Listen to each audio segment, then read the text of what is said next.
this beautiful picture that he shows us from verse 39. And he came out, and that's Jesus. He came out and went as he was wont to the Mount of Olives. And his disciples also followed him. And when he was at the place, he said unto them, pray that ye enter not into temptation. Oh, Jesus said, pray that you enter not into temptation. That means if you did what Jesus said, then you will not enter into temptation. That's wonderful. Pray that you enter not into temptation.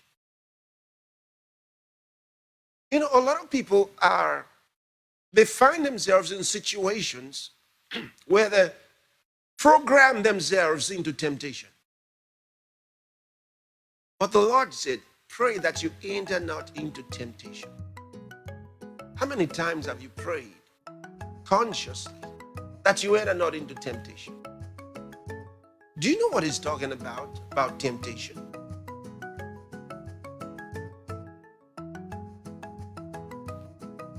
Have you ever been in a situation where you found yourself unable to tell the truth in a situation you were confronted with something so simple and you didn't even tell the truth? You just lied. And there was no need to lie. And then you lied. You ever found yourself in a situation where you got so angry and said things that should have never come out of your mouth? You shouldn't have, but you did. There are things you were just not supposed to do or say. And then you find yourself in that situation. He said, pray that you enter not into temptation.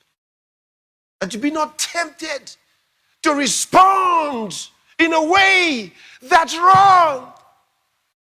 Pray that you enter not into temptation. You have to be tempted to respond in fear, which happens to many people. I want you to learn to take the words of Jesus seriously. Because remember, Jesus, when he walked this earth, he was the embodiment of wisdom. He was wisdom personified. He was wisdom at work. He was wisdom talking. When he spoke to anybody, it was wisdom talking. And even now, as we read the words from that man of Galilee, we are reading wisdom talking to us.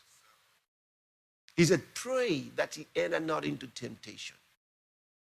How do you pray about things that concern your work, your business, your finances, your relationships with people, your friends, your neighbors?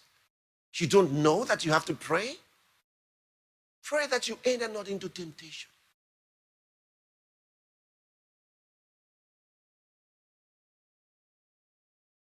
Very important. Now let's keep reading.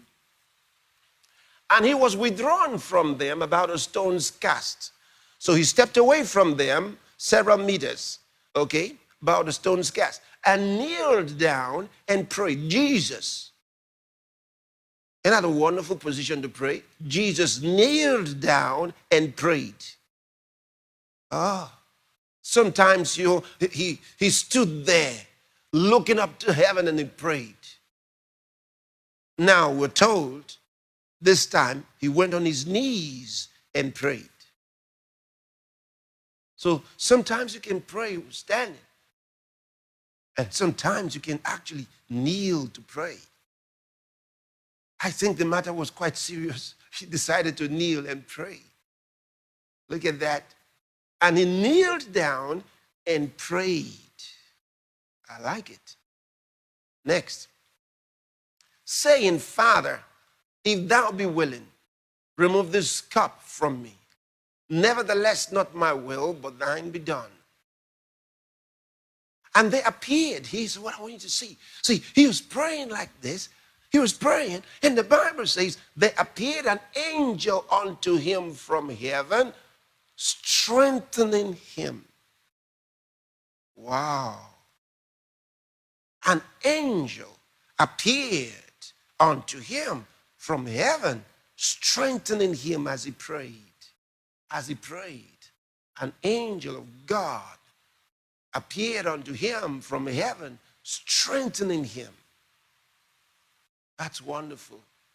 Look at the next verse. And being in an agony,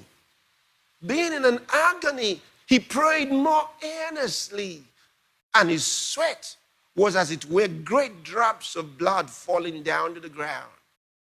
Sweat from his body was so thick, it was like blood coming out of his body.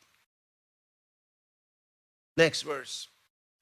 And when he rose up from prayer and was come to his disciples, he found them sleeping for sorrow. They were sleeping. They were so sad. Have you ever been in that situation where you were so sad?